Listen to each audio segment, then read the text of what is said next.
안녕하세요. 오만사입니다. 오늘의 사연 시작하겠습니다. 저는 30대 후반 공장 식당에서 조리사로 일하고 있습니다. 아들 둘이 있는데 큰애가 초등학교 1학년이고 둘째가 어린이집에 다니고 있어요. 남편은 어느 날 갑자기 내 명의로 된 카드빚만 남겨놓고 어디로 갔는지 한 달째 집에 들어오지 않았습니다. 남편은 조그만 중소기업에 잘 다니고 있었는데 연락해보니 회사도 그만둔 지 오래되었더군요. 이미 퇴직금도 받아갔다고 하니까 연락도 없는 남편이 무슨 일이 생겼나 싶어 실종신고도 내볼까도 생각했었습니다. 시댁에 연락해봐도 따로 연락이 오지 않았다고 하는데 한 달째 집에 들어오지 않는 이유를 알 수 없었습니다.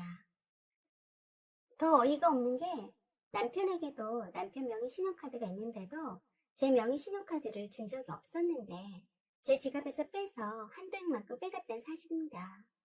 그리 큰 액수는 아니지만 굳이 내 카드를 훔쳐다가 돈을 빼가고 연락이 없이 사라진 걸 보면 미리 계획하고 사라졌다는 생각이 들더군요. 남편 휴대폰으로 전화해도 받질 않습니다. 정말이지 생각할수록 화가 치밀었습니다. 회사까지 그만두고 어디로 날라버린 건지 도통 알 수 없으니 기가 막혔어요. 왜 집에 안 들어오느냐? 회사 그만뒀다면서 퇴직금은 어디에 있느냐? 내 카드에서 돈 왜 빼갔냐? 하고 톡을 계속 보냈는데 답이 없었어요. 그래서 저는 주식을 하다가 돈을 몽땅 잃어버려서 스트레스 받아서 집을 나간 건가 하고 짐작했었습니다. 그렇게밖에 이해가 안 되었거든요. 남편이 주식을 하고 있는 건 알고 있었지만 어느 규모로 하는지는 남편이 말해주지 않아서 모릅니다. 그러다가 일주일이 지났을 무렵에 남편한테서 톡이 왔었습니다. 하도 답답해서 바람 좀 쐬다가 집에 들어갈 테니 기다리지 말라는 짤막한 내용이었어요. 그 뒤론 더 이상 연락이 오지 않았어요. 기가 막힙니다. 정말 무책임한 남편 때문에 치가 떨렸어요. 내가 이런 남자를 만났다니 땅을 치고 또 한 번 후회하게 되더군요. 남편과 저는 캠퍼스 커플로 연애하다가 자연스럽게 결혼했었어요. 당시 남편은 명문대 경영학과에 다니고 있었고 학점도 꽤 높았어요. 범생이는 아니었어도 졸업 후 세무회계사나 유명 기업에 취직할 거라고 믿었습니다. 그런데 뜬금없이 친구들 3명이랑 사업한다고 하면서 시부모님한테서 돈을 꽤 끌어다 썼습니다. 처음엔 사업이 잘 되고 있었는지 엄청 흥분해서 정말 열심히 일하더라고요. 그러던 중에 저와 결혼했었고요. 남편의 사업에 관해서 별 관심이 없었지만 남편을 믿고 잘 되리라고 생각했습니다. 결혼 후 아들 둘 낳을 때까지 생활비도 넉넉히 주고 해서 그때까지는 사업이 잘 되는 것 같았습니다. 어느 날 남편이 사업 자금이 조금 필요하다며 금방 회수할 수 있으니 한 3억 정도 급한 대로 빌릴 데가 없냐고 물어왔어요. 그러면서 조심스럽게 장인어른께 돈 좀 빌려달라고 부탁 좀 하자고 하더군요. 저는 아무리 친정아버지이지만 그렇게 큰 돈을 빌릴 수는 없다고 다른 데다 알아보라고 했더니 무척 화를 많이 냈어요. 남들은 사위가 사업한다면 들고 일어나서 잘 되라고 이리저리 도와준다는데 장인어른이 부동산도 여러 가지고 계시는데 잘 되고 있는 사위 사업을 도와주면 서로서로 좋은 것 아니냐며 화를 냈다가 저를 달랬다가 하면서 조르더라고요. 장인어른한테 빌리는 돈은 확실히 바로 갚아드릴 테니 걱정 말라고 호언장담했습니다. 사위인 자기가 직접 나서서 돈 빌려달라고 하기가 영 입이 안 떨어진다면서 저보고 대신 부탁해보라고 안달하더라고요.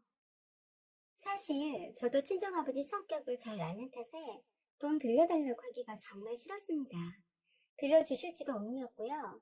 남편은 꼭 3억을 빌려와야 지금 하는 사업을 더 성장시킬 수 있다면서 저를 끈질기게 설득했어요.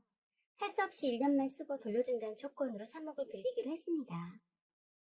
저는 친정아버지께 조심스럽게 말씀드렸지만 역시나 화를 많이 내셨어요. 그럼 돈 심부름을 하냐고요. 사위가 직접 와서 해야지 딸을 앞세워서 한다고 괘씸히 하셨어요. 결국엔 남편이 친정아버지를 직접 만나서 얘기를 들어보고 처음이자 마지막이라고 하시면서 마지못해 딸을 봐서 빌려주신다고 하셨어요.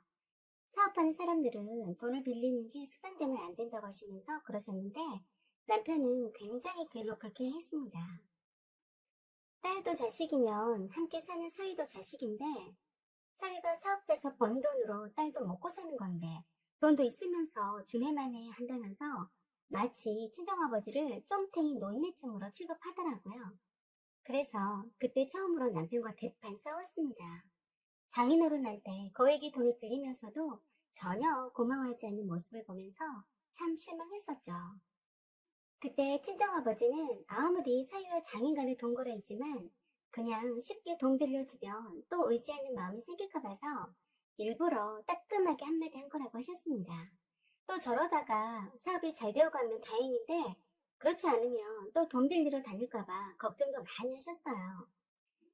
아니나 다를까 사업이 잘 안 되는지 어쩐지 얼마 안 가서 또 친정집에서 돈을 더 빌려올 수 없냐고 했어요. 저는 절대 안 된다고 했습니다. 사업을 더 이상 확장시키지 말고 축소하라고 했어요. 그랬더니 네가 뭘 한다고 확장하라 마라 하냐면서 처음으로 손찌검까지 했습니다. 갈수록 성질이 날카로워지고 내게 손찌검하고도 전혀 미안해하지도 않았어요. 생활비도 겨우 입에 풀칠할 정도로만 지어줬고요. 집에 안 들어오는 날도 많았어요. 거리째 사람들과 술 마신다며 연락도 못하게 했습니다. 정말 딱 이혼할까 생각했습니다. 하지만 이혼이 단칼에 무배듯이 쉬운 건 아니잖아요. 실제 이혼까지 마음을 먹게 되다 보니 걸리는 게 많더라고요. 친정아버지 돈 3억도 갚지 않았고 애들 문제도 그렇고 제가 경제력이 없다 보니 막상 이혼해서 당장 양육권을 주장할 수 없을 것 같아요. 여러 가지 상황들이 기분 내키는 대로 흔들릴 수가 없더라고요. 일단 생활비도 남편이 주지 않으니 급한 대로 제가 돈을 벌어야 했습니다. 그래서 공장 구내 시장에서 일하기 시작했습니다. 주방에서만 일하니까 누가 알아보는 사람도 없고 해서 당장 주방 일을 하기 시작했어요. 친정 부모님은 아직까지 일반 모회사로 출퇴근하는 줄 압니다. 속상해하실까봐 거짓말했습니다. 그러면서도 날짝도 두껍게 친정집에 가서 돈 빌려오라고 날이면 날마다 들들 볶았습니다. 저는 그쯤 되자 남편 사업이 잘 안 되는구나 하고 직감하면서 친정아버지에게 빌린 3억도 못 갚게 될까봐 은근슬쩍 걱정이 되었어요. 그런데 하물며 내가 미쳤다고 친정집에 가서 또 손 벌리겠습니까? 남들은 남편을 위해서 내조한답시고 알아서 돈을 잘 구해오고 서포트를 확실히 해주는데 해준 게 뭐가 있냐고 큰소리 쳤습니다. 사실 그때 너무 어이가 없었습니다. 장인어른 돈이 마치 자기 돈인데 쓰지 못하고 있는 사람 마냥 저희 친정아버지 돈을 야금야금 탐내더라고요. 그러려면 사업을 하지 말고 그만두라고 했습니다. 그랬더니 사업을 그만두면 네가 먹여 살릴 거냐고 하면서 길길이 날뛰었습니다. 그리고 시어머니께도 저 때문에 재수가 없어서 사업이 잘 될 것도 안 되고 있다면서 저 보는 앞에서 흉을 보기까지 했어요. 그러자 시어머니까지 가세해서 사돈어른이 돈 좀 있으시다는데 돈 들고 죽을 때까지 이고 갈 것 아니면 어차피 자식들한테 주고 갈 건데 미리 주면 안 되냐고 하면서 그것 하나 딸이 아버지한테 말을 못하냐고 뻔뻔스럽게 다그치더라고요. 그때 참 기도 안 찼네요. 저렇게 아들이 사업 잘 해본다고 이리 뛰고 저리 뛰고 하는데 마누라는 동네 불구경 하냐고 하면서 윽박 지르시길래 아니 어머니 그럼 어머니는 동네 불구경 하지 마시고 아들 사업 돈 대주세요. 왜요? 3억 빌려줬으면 됐지. 기어코 은퇴해서 벌이도 없으시는 장인어른 돈을 다 채가야 직성이 풀린다는 말씀이세요? 하고 대들었습니다. 그리고 나서 그 후로 시댁 출입을 한동안 하지 않았었네요. 그대로 남편 사업이 폭삭 망했습니다. 함께 동업했던 친구들과는 무슨 일인지 원수처럼 지냈고요. 소송에도 휘말려서 아주 진절머리를 내더라고요. 설마 했는데 집도 경매로 넘어갔고요. 시부모님 사시는 집까지 경매에 넘겨졌습니다. 대출받아 썼나 보더라고요. 저는 뒤도 돌아보지 않고 애들 데리고 친정으로 가버렸습니다. 남편 사업이 망해서 시부모님 집까지 경매에 넘어갔으니 시부모님이 두 시누이들 집을 왔다 갔다 하며 지낸다고 했습니다. 남편은 싸구려 모텔방을 전전했다고 하더라고요. 친정아버지께서 남편을 불러서 이혼을 하라고 종용하셨어요. 남편은 절대 이혼을 안 한다고 버티더라고요. 꼭 제기해서 장인어른 돈 갚아드리겠다고 하면서 버텼습니다. 그리고 저한테 두 손 두 발 다 딱딱 빌면서 앞으로 사업은 안 할 테니 이혼만은 말아달라고 사정했어요. 그래서 친정아버지가 남편이 지금 다니고 있는 회사를 소개시켜 주시면서 사업은 더 이상 하지 않고 이 회사에 다닌다는 조건으로 3룸 전세 빌라를 얻어주셨습니다. 그렇게 해서 남편은 친정아버지가 소개시켜준 회사를 잘 다니는 듯 했어요. 그러더니 어느 순간부터 쪽팔려서 회사 못 다니겠다는 푸념을 늘어놓기 시작했습니다. 새파랗게 어린애들 밑에 일하는 것이 보통 스트레스가 아니라면서 자존심 상해서 회사 다니기 싫다는 말을 자주 하더라고요. 아마도 그래서 회사를 그만둔 것 같았습니다.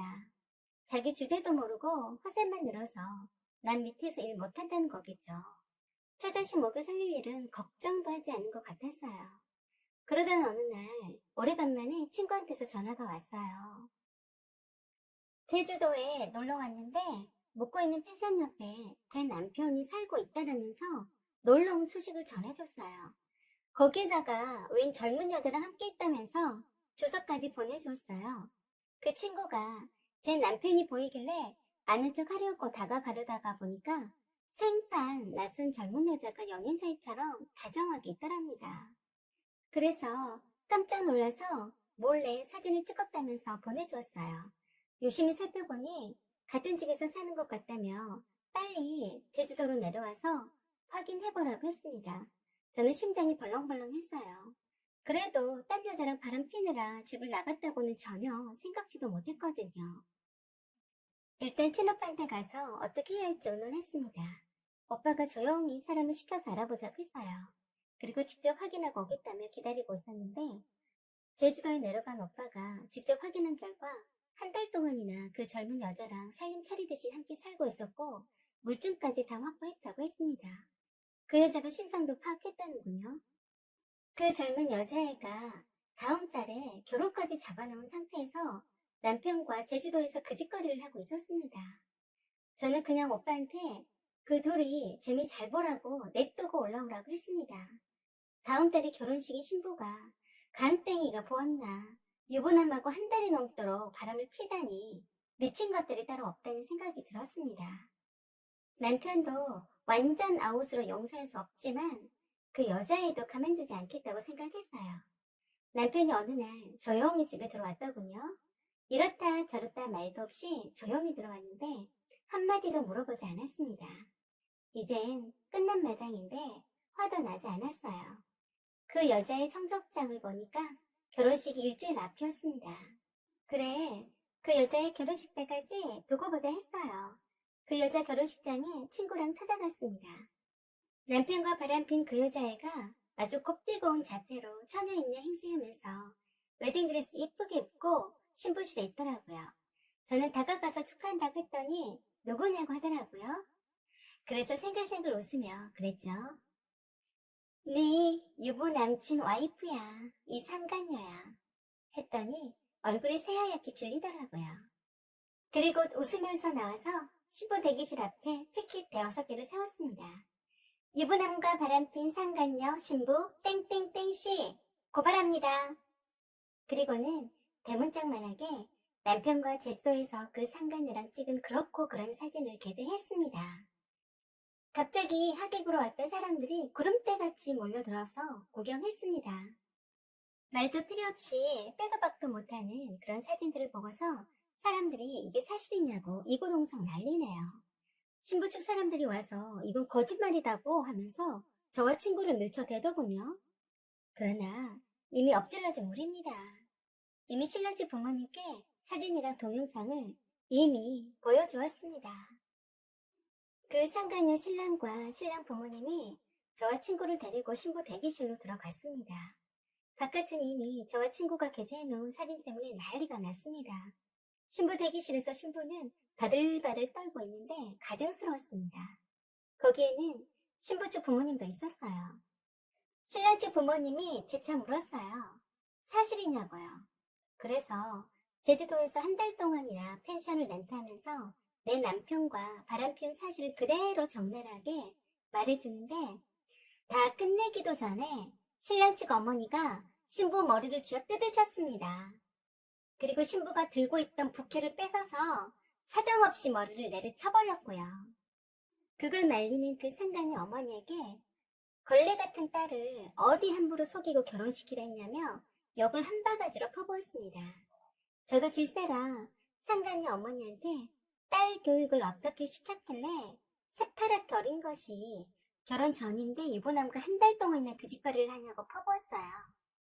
그리고 상간 여인 당신 딸이 내 남편을 그렇게 좋아하니 드릴 테니까 잘 해보라고 했습니다. 나이도 많고 빚쟁이이면서 백수이니 3억 빚을 갚아주면 바로 당신 딸한테 데려다 주겠다고 했어요. 그리고 그 상간의 어머니한테 딸 하는 것 보니 어머니한테 배운 것 같다며 어디서 술집 작부 노릇을 하다 딸을 낳아서 남의 남자 꼬시고 다니냐고 완전 대놓고 모욕을 주었습니다. 그랬더니 바들바들 떨고 있던 그 신부 상간녀가 악에 바쳤는지 닥치라고 일어서는 거였어요. 그러자 너무 타이밍 좋게 신랑이 주먹 쥐고 앞말 안고 있다가 따귀를 세차게 때려버렸습니다. 신랑이 얼마나 열받아서 때렸는지 소리도 엄청 시원하게 나는 것이 속이 다 우려냈습니다. 뒤로 나자빠져서 기절했는지 일어나지도 못하더라고요.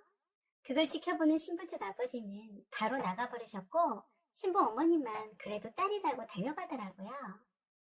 신부 측 아버지가 휘잉하니 나가자마자 신부 측 친구들이랑 친척들이 오로로 신부 대기실로 들어와서 이게 뭔 일이냐며 웅성웅성거리고 난리도 아니었습니다. 제 친구는 바깥에서 영문을 몰라 물어보는 사람들에게 상간녀 신부에 대해 자세히도 설명해 주었습니다. 그렇게 한바탕 일을 치르고 나니 속이 다 우려냈습니다. 바로 오빠랑 친정아버지랑 집으로 오시라고 했습니다. 남편은 마침 집에 없었는데 남편 집 다 빼버리고 번호키 비번도 바꿔버렸습니다. 남편 물건 싸서 큰 시내네 집에 살고 있는 시부모가 사는 아파트 단지 입구에 갖다 버렸습니다. 투자식 버리고 바람난 상간남 땡땡땡씨 어머니 아버지 아드님 물건 찾아가세요. 라는 팻말을 대문짝만하게 붙여놓았습니다. 남편아 잘 가라. 위자료 양육비 그리고 우리 아버지 돈 3억 그리고 이자까지 준비 잘해라. 여러분 부부지간에도 신의를 지킵시다. 사연은 여기까지입니다. 여러분도 주변에 겪은 일이 있으시면 공유 부탁드립니다. 그리고 여러분의 생각과 의견을 댓글로 부탁드려요. 사연 제보 기다립니다. 메일로 보내주세요. 구독과 좋아요 그리고 댓글 부탁드려요. 여기까지 시청해주셔서 감사드립니다.